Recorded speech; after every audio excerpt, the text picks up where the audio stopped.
Hi, this is Alicia with the FSW Writing Center, and in this video, we're going to talk about transitions. In writing, it's important to use transitions to help readers follow your thoughts. We do this naturally when we talk, although usually those transitions are a little less formal. For example, if my friend and I have been commiserating about a test we have coming up, when I'm ready to switch topics, I might say, "Anyway, what are your weekend plans?" In that case, anyway is my transition word. I'm signaling to my friend that we've wrapped up the topic of the test and we're moving on to the topic of the weekend. The word anyway isn't formal enough for most academic writing, but the same concept applies. Anytime you're switching ideas, especially as you begin or end a paragraph, you want to use a transition word or phrase to signal your readers.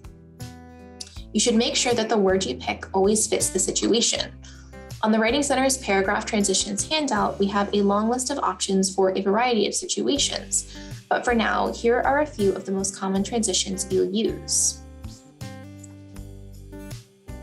If you want to signal that you are enumerating or mentioning a number of points one by one, you can use transition words like furthermore, in addition, and moreover after you've made your first point, as well as classic number words like first, second, third, and so on when you're making a set number of points.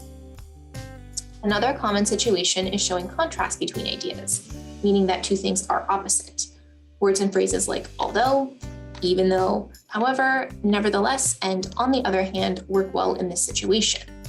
These kinds of transitions are especially important for unifying your writing because contrasting sentences will feel the most jarring if they're put together without a transition.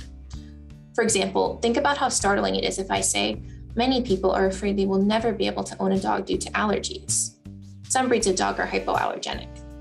Without a transition, it sounds like you're just stating two separate facts. But if you say, "Many people are afraid they will never be able to own a dog due to allergies. However, some breeds of dog are hypoallergenic," then the connection is clear. The second fact contradicts the concern in the first sentence, and it gives these dog lovers hope. Another common scenario is signaling cause and effect, showing that one thing happened because another thing happened. For this, you can use phrases like as a result, because, consequently, for this reason, and hence. These words work especially well when you are beginning a new paragraph. Maybe you've just explained the cause, and now you can use these words to transition to the result. As I mentioned, these are just the most common types of transitions you will use. There are also transitions that introduce general examples, that show how two things are related in space or in time, that show you're drawing a conclusion, that concede a point, and more. Choosing from the list on our handout can be helpful, but remember that it's important that you always understand the meaning of the word or phrase that you use. Every sentence is different, so just because a word or phrase falls into the basic category you need, that doesn't mean it'll fit every sentence. If you're unsure of a word or phrase's exact meaning, always take the time to look it up or even to connect with the Writing Center and ask about it. Thanks for joining me to talk about transitions. I hope this was helpful, and if you have more questions, feel free to reach out to the FSW Writing Center.